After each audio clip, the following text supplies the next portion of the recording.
Good morning, boys and girls, and welcome to the post-run maintenance, repair, and head-scratching facility known as the Southern Wing of the Stink Bug Works. I was going to run this little guy to see if he has enough power to be a pusher. He's got twin counter-rotating itty-bitty props with twin counter-rotating itty-bitty motors. And my problem with this thing yesterday was when I modified it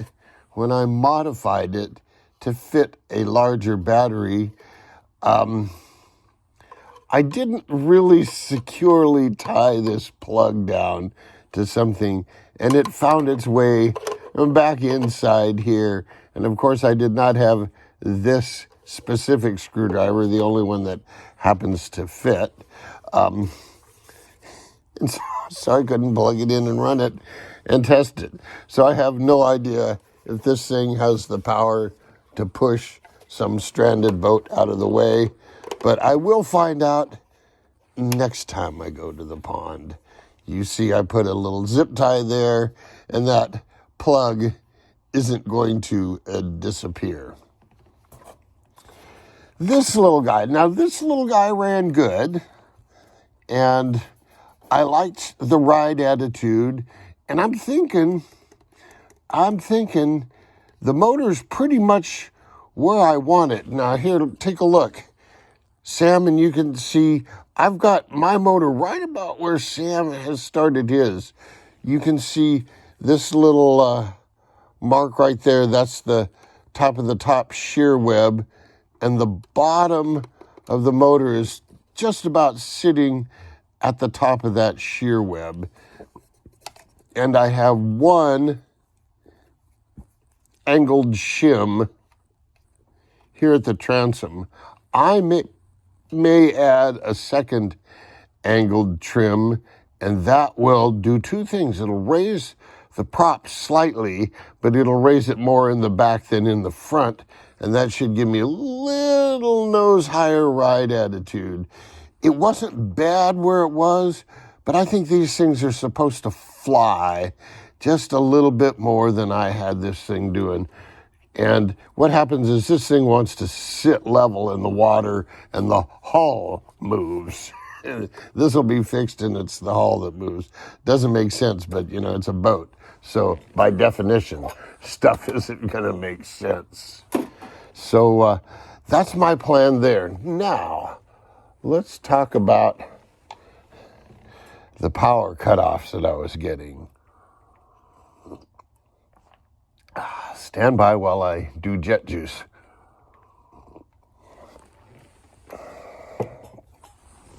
It was not an overheat situation, because when I got these things back to shore, everything was, in the 80-degree range or less. So that's all good. So it had to be an overcurrent thing. And I'm scratching my head going, 3,900 kV, this prop. And it totally eluded me until Big B said, hey, what about the timing? And I said, duh, yeah, absolutely.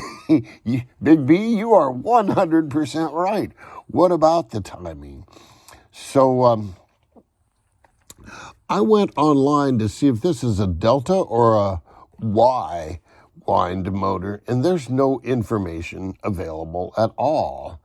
And if it's a delta wind motor, 15-degree advanced timing, which is what this thing has stock, 15-degree advanced timing is going to do two things. It's going to eat amps and make heat.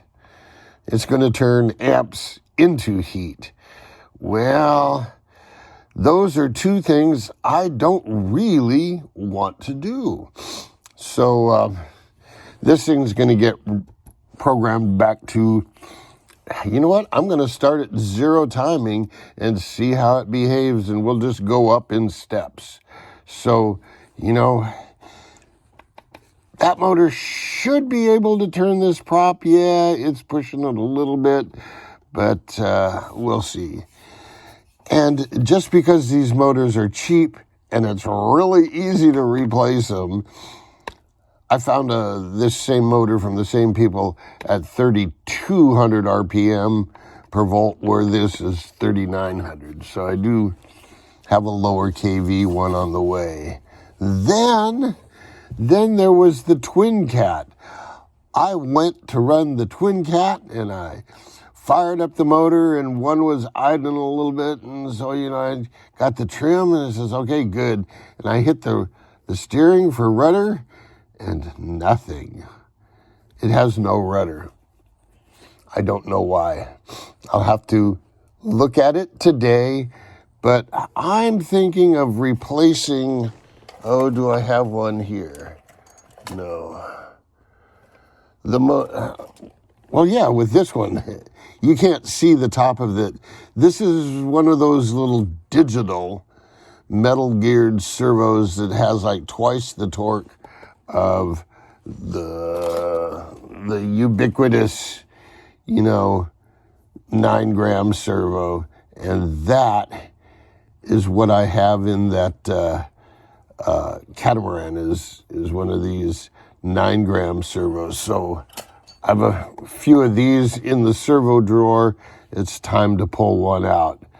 And then as I'm putting stuff away, these are too long to fit in my boxes, and this is something I'll never use. This is a 1/4-inch cable, and it looks like it's probably 1/4 inch here, yeah. So, God, what the hell am I going to do with this? Oh, wait a minute, let me look at this closer. This isn't 1/4 inch, this is 3/16. So this would be a 0.187 cable and 3/16 drive. So I've got a couple of 3/16-inch drives. And this one has a tapered drive dog and 3 ball bearings on it. If anybody wants a drive shaft, give me a shout. I don't have a place to keep these.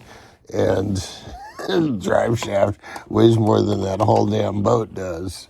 So there you go, boys and girls. And furthermore, I didn't even find a $10 bill in the lake. Come on now. Why does Dr. Jet get the crap luck?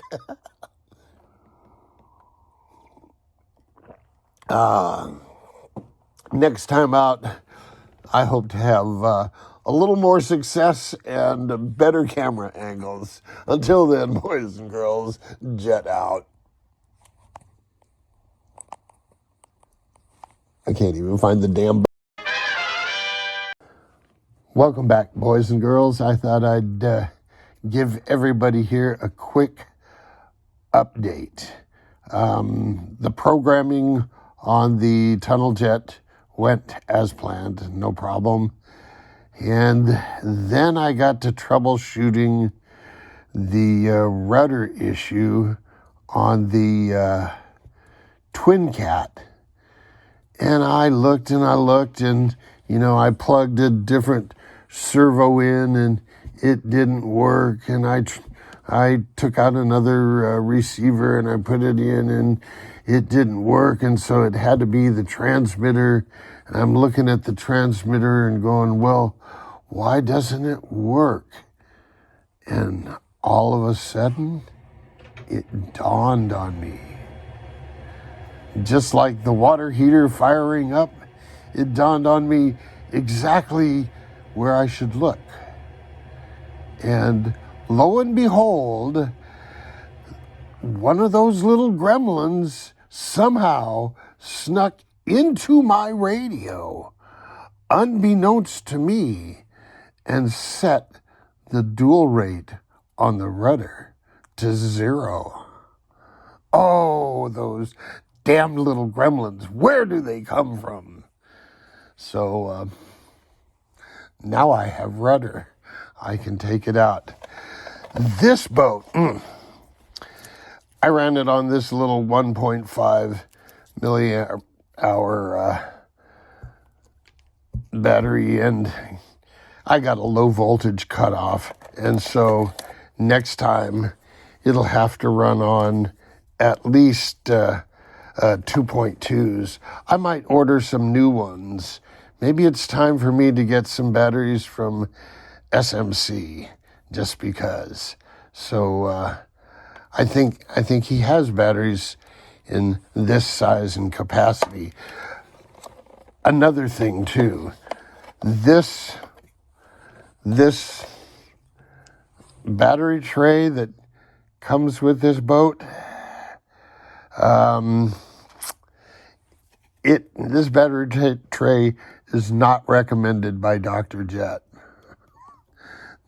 This is not recommended. The rest of it, it runs pretty good. It's pretty quick. The hull might just be disposable, but all this will fit into any one of those modern, cool little fiberglass boats of this size. So I'll run it till the hull dies, and then we'll see what happens. Okay, boys and girls, until then, jet out.